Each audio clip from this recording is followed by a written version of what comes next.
kinabuhi mo sinati ug mga pagsulay. Usahay adunay kasakit, usay adunay kalipay. Kabalaka kahadlok ug pagduha-duha, kining tanan nato nang nasinatian. Mga bagyo sa kinabuhi, ang tanan may katapusan. Saad sa Dios, dili kita biyaan. Sa bisan unsa nga katalagman, moabot man ang problema, tawag sa Dios ug salig kaniya. Kay kining mga pagsulay, magpabili ng molahutay. Sa Dios lamang isalig ang tanan, diha kaniya dunay tubag ug kapahulayan.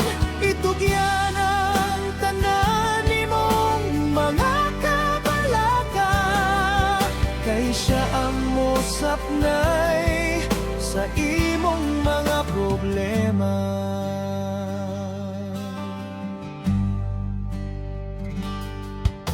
Ubos sa mga pagsulay, kapitos ug mga pag-antos, dili nato kalikayan, pagbiyay-biyay ug mga paglutos. Motabon man ang kangit-ngit, mga kabugat ug kasakit, isalig lang sa Ginoo ug lig-o na imong pagtuo.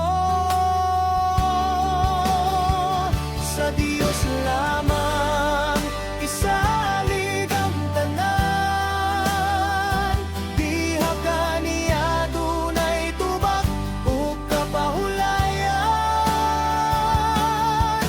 Itugyan ang tanan nimong mga kabalaka, kay siya ang mosapnay sa imong mga problema.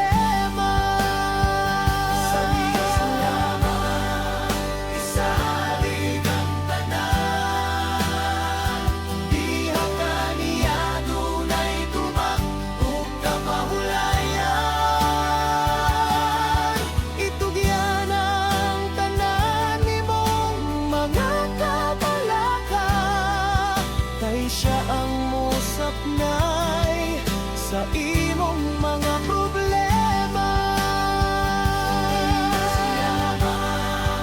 Isalig ang tanan, diha kaniya dunay tubag ug kapahulayan.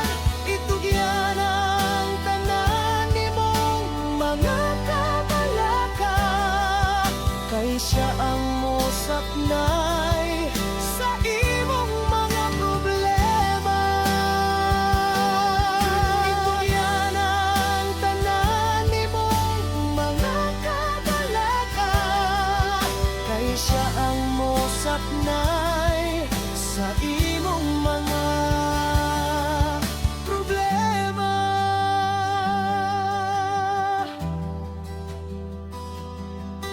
Kay siya ang mosapnay sa imong mga